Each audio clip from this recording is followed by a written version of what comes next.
To God be the glory for this opportunity to inspire and encourage each one of us in the midst of this crisis that the world is facing right now. The Lord is worthy to be praised, for He is true to all His promises, that He will never leave us nor forsake us. The Lord is worthy to be praised, and this is why we are here to worship Him in the splendor of His holiness. The focus of our meditation found in the book of Psalm 1, verse 1 to 3. The person that God blesses. Ang mga tao nga ginapanalanginan sa Diyos. From the very beginning of creation, God blessed mankind. It was only after sin had entered the world through Adam's disobedience that we find the word curse. God desired for mankind to be blessed. Nga panalanginan niya ang tanang mga katawhan ug ang tibuok kayutaan. Apan sa diha nga nasayop ang tao, diha nato makita nga ang curse nag-abot sa tibuok kalibutan. Apan wala natapos didto ang tanan. Tinguha sa Dios nga mapasiguli niya ang nabugto nga relasyon sa tao. Aron ang tao makabaton og tinuod nga kalipay, nabugto nga relasyon tali sa Dios ug tali sa tao. Tungod niini, iyahang gipasiguli ang tao pinaagi sa iyahang bugtong anak diin mao si Ginoong Hesukristo. God's desire is to bless mankind. Today, people wants to receive blessings. Reasons, there are individuals today nag-struggle sa kinabuhi because of financial crisis, and they are longing for blessings because blessings could be a source na ang tao maging happy. So unsa man ang kalipay para sa mga tao nga adunay Dios sa iyahang kinabuhi. My dear friends, God wants us to know that it has always been His desires that mankind should enjoy His blessing. Nga ang matag usa mag-enjoy sa panalangin nga gihatag sa Ginoo. In this verse, we have a description of the kind of Christian that God is able to bless. First, a person who is separated from the world. A person who is separated from the world, mao kini ang mga tao nga gusto panalanginan sa Ginoo. It is very important in a Christian life that we need to take a step. And the first step for us to consider is trusting in the Lord Jesus Christ. In trusting the Lord Jesus Christ, as we studied His Word, it helped us to grow deeper in knowing that our God is a God of compassion, a God of mercy, and a God who is faithful to supply all our needs. Walking involves progress. Walking involves progress. We need to grow in the Lord, and as Christians, we need also to make progress in applying the Bible truth in our daily life. Ang tinguha sa Dios nga ang tanan niyang mga hinigugma nga mga anak magalakaw diha sa kahayag aron ang kinabuhi adunay kalipay. Every day walking with Jesus is sweeter than the day before. The people God blesses are careful in their walk. Mao kini ang mga tao nga ginapanalanginan sa Ginoo nagaamping sa ilang mga lakaw sa matag adlaw sa ilahang kinabuhi.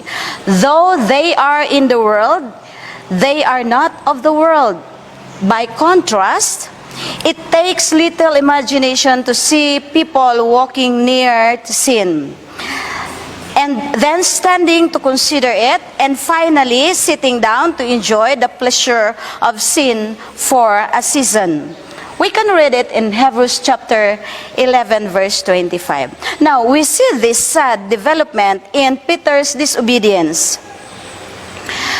We know that Peter is very close to Jesus. Jesus said he should go away. Sa panahon nga gi-arrest si Jesus Christ, giingnan niya ang iyahang mga disipulo, magpalayo kamo. And then he asked also the soldiers to set his disciple free. Giingnan niya ang iyang mga disipulo nga magpalayo kamo, you go away.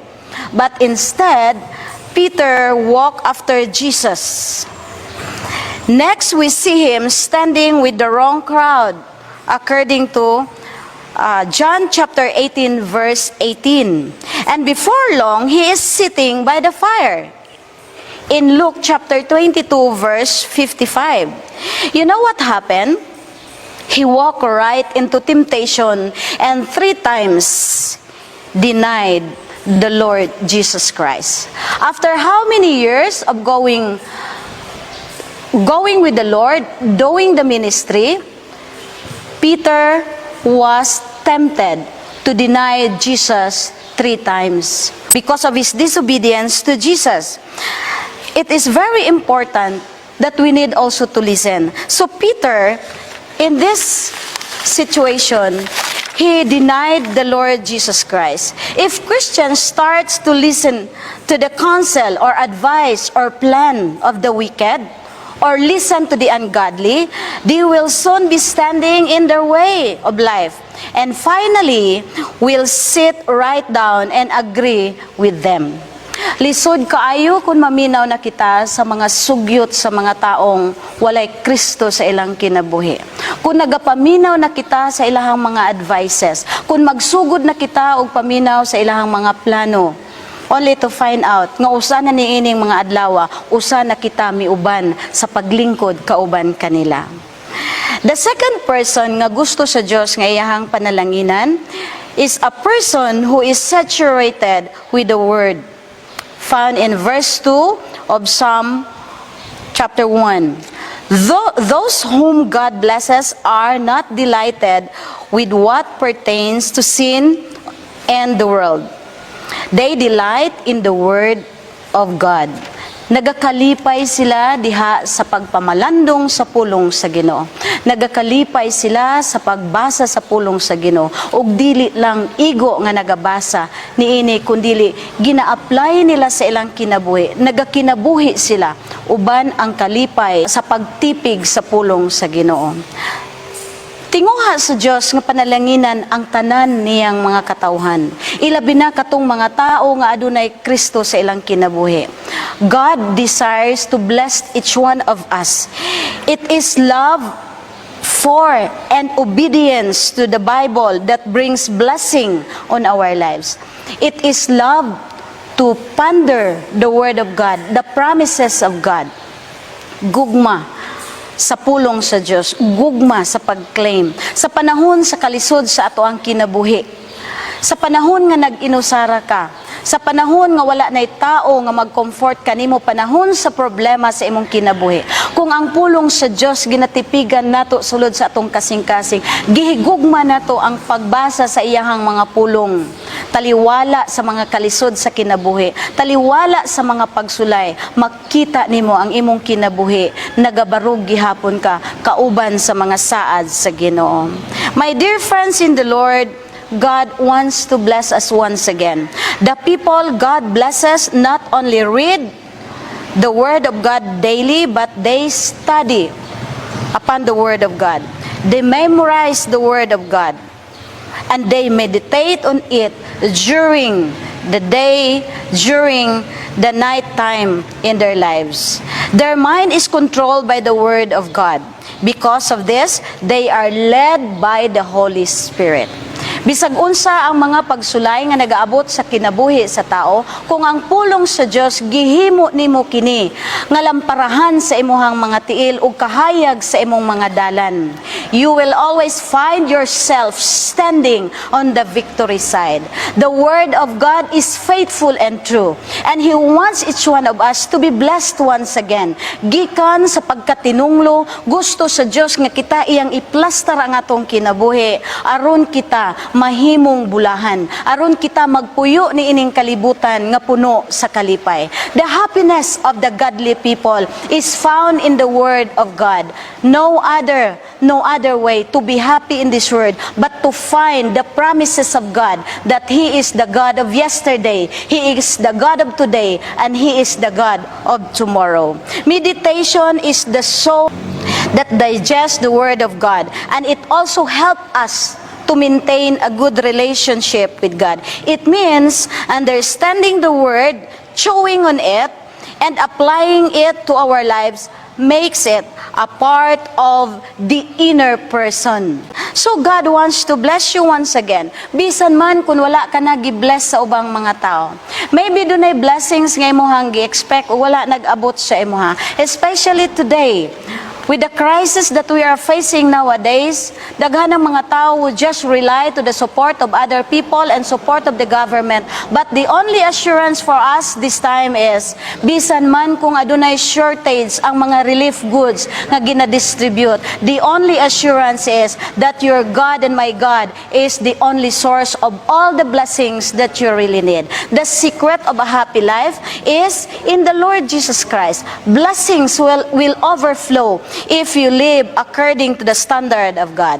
The third person that God wants to bless are a person who is situated by the waters. According to Psalm 1:3, ang usa ka tawo nga gipanalanginan sa Dios, sama siya sa usa ka kahoy nga ginatanom daplin sa usa ka suba, daplin sa usa ka sapa. Kansang mga dahon dili gayud malaya, because he is situated by the waters. Ug ang iyahang gamot, nagagamot gayud diha sa daplin sa sapa ug buhong kaayo. Unsa man ang resulta niini? This world is a desert that can never satisfy the dedicated Christian. Ang kalibutan nga atong gipuy-an karon, dili niya masatisfy ang tanan natong mga gikinahanglan. Dili niya mahatag ang tanang pangandoy sa imong kasing-kasing, apan bulahan ang tao nga adunay Kristo sa iyang kinabuhi, tungod kay ang Dios nagapahiluna kaniya diha sa daplin sa usa ka suba, sa usa ka sapa, kansang dahon dili gayud malaya. We must send our spiritual roots down deep into the things of Christ and draw upon the spiritual water of life. Ang kinabuhi nga adunay paglaom puno sa panalangin. Ang kinabuhi nga gipanalanginan sa Dios, nahimo usab siyang panalangin ngadto sa uban. You know what is the reason why you have all of these things, why we are happy right now? Because God wants us to become also a channel to other people. Too many Christians are more concerned about the leaves and about also the fruit, that they are not too concerned about the roots. But the roots are the most important part. Importante gayud nga makagamot kita diha sa ato ang pagpangalagad sa Ginoo, diha sa atong relasyon sa Ginoo. Ug kung dili kita maghatag og panahon, ang ato ang espirituhanong kinabuhi magakaluya ug hangtod nga makit-an nato nga kita malayo na diha sa ato ang relasyon sa Ginoo. My dear friends in the Lord, as believer, we need to commit our lives to the Lord and draw closer to Him. Despite of all the ups and downs of our lives, our God is a God of repair. Our God is the God of the second chance. And our God is the God of restoration, who is able and very willing to lift you up and put you back again to the pedestals. He wants to use you effectively and mightily in the ministry. That is the reason why He wants to bless you. He wants to give you all the blessings that you needed. Our only hope is in Christ alone. Bisan man kung ang ato ang resources very limited, the only promise that we need to consider right now. All we can see are bits and pieces. What was once intact in our lives was scattered, but we must force ourselves to be hopeful and positive by faith in the Lord Jesus Christ. Not to be sad, but grateful that we have a God who promised never to leave us nor forsake us as we face the present and the future. We are more blessed than yesterday because the Word of God is in our heart. My dear friends in the Lord, do you want to be blessed by God once again? Wherever you are right now, whatever status and condition of your heart right now, the challenge is, come to the Lord because He is your hope in the midst of this troubled world. God bless us, and let's continue to do the best for the glory of God.